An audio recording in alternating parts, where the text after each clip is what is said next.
Leitura da Carta aos Hebreus. Irmãos, a fé é um modo de já possuir o que ainda se espera, a convicção acerca de realidades que não se veem. Foi a fé que valeu aos antepassados um bom testemunho. Foi pela fé que Abraão obedeceu a ordem de partir para uma terra que devia receber como herança, e partiu, sem saber para onde ia. Foi pela fé que ele residiu como estrangeiro na terra prometida, morando em tendas com Isaque e Jacó, os coherdeiros da mesma promessa. Pois esperava a cidade alicerçada que tem Deus mesmo por arquiteto e construtor. Foi pela fé também que Sara, embora estéril e já de idade avançada, se tornou capaz de ter filhos, porque considerou fidedigno o autor da promessa. É por isso também que de um só homem, já marcado pela morte, nasceu a multidão comparável às estrelas do céu e inumerável como a areia das praias do mar. Todos estes morreram na fé.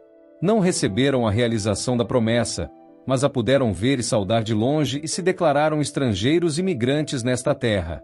Os que falam assim demonstram que estão buscando uma pátria, e se lembrassem daquela que deixaram, até teriam tempo de voltar para lá.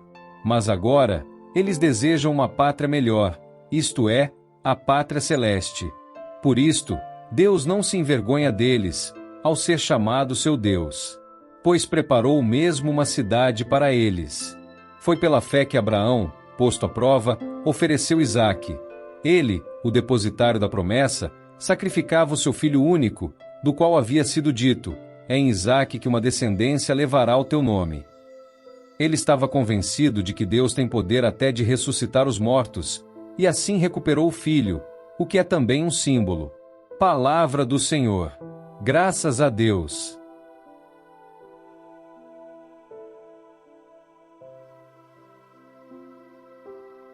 Proclamação do Evangelho de Jesus Cristo segundo São Marcos.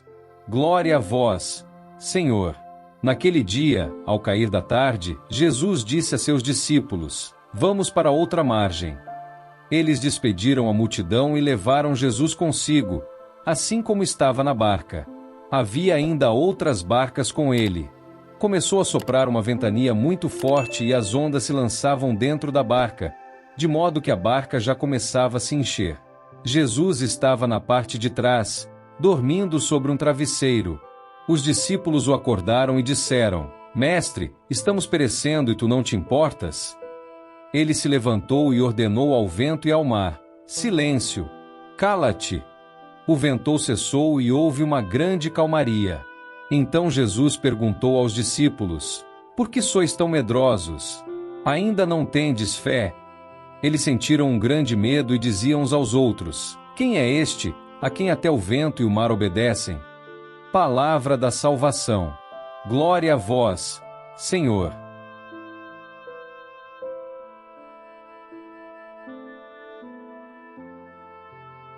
Queridos irmãos e irmãs em Cristo, a fé é a garantia dos bens que se esperam, a prova das realidades que não se veem.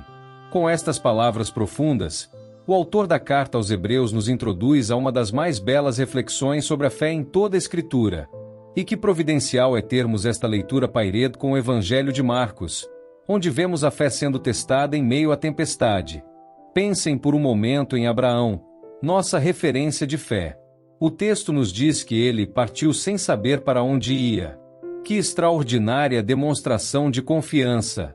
Imaginem deixar tudo, casa, família, terra natal, baseado apenas em uma promessa. Sem GPS, sem mapa, sem plano detalhado.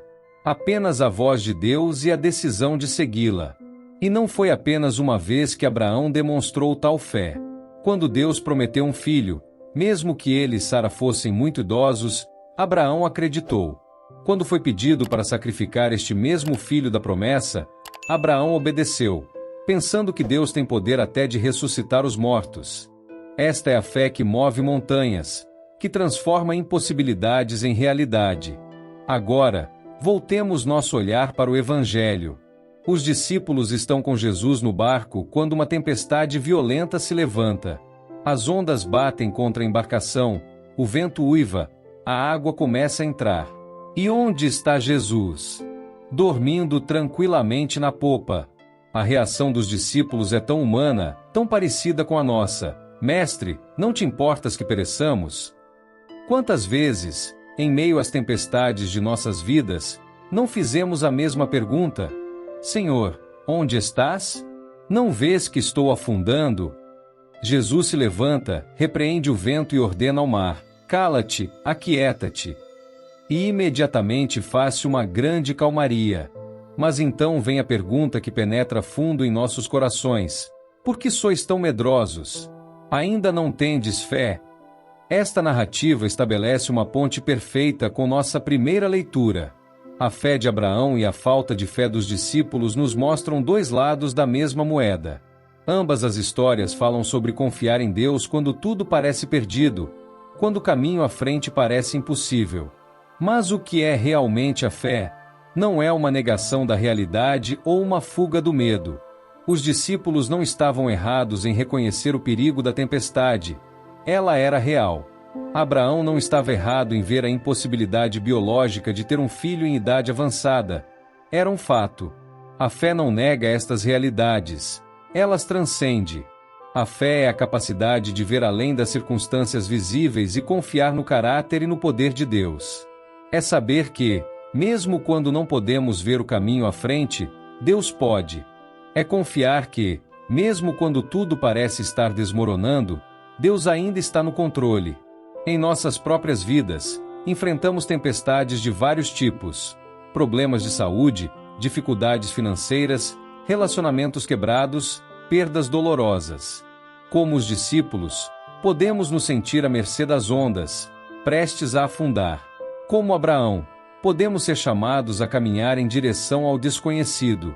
É nesses momentos que somos convidados a exercitar esta fé que é a garantia dos bens que se esperam. Não porque temos todas as respostas, mas porque conhecemos aquele que as tem. Não porque somos fortes o suficiente para enfrentar a tempestade, mas porque temos conosco aquele que comanda os ventos e o mar. Mas como desenvolvemos tal fé? Como nos tornamos mais como Abraão e menos como os discípulos assustados? A resposta está em conhecer cada vez mais o caráter de Deus através de sua palavra e de nossa experiência com Ele. É lembrar suas fidelidades passadas quando enfrentamos desafios presentes. É cultivar uma relação íntima com Ele nos momentos de calmaria para que possamos confiar nele durante as tempestades. Meus queridos irmãos e irmãs, que as leituras de hoje nos inspirem a desenvolver uma fé mais profunda e madura.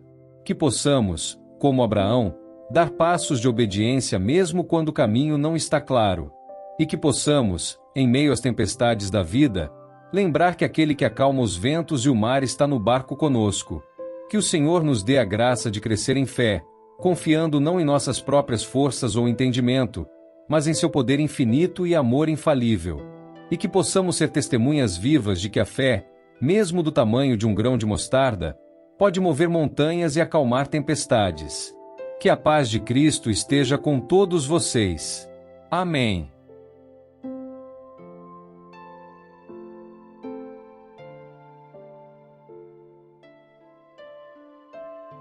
São Miguel Arcanjo, defendei-nos no combate. Sede o nosso refúgio contra as maldades e ciladas do demônio. Ordene-lhe Deus, instantemente o pedimos, e vós, príncipe da milícia celeste, pela virtude divina, precipitai no inferno a Satanás e aos outros espíritos malignos que andam pelo mundo para perder as almas. Amém.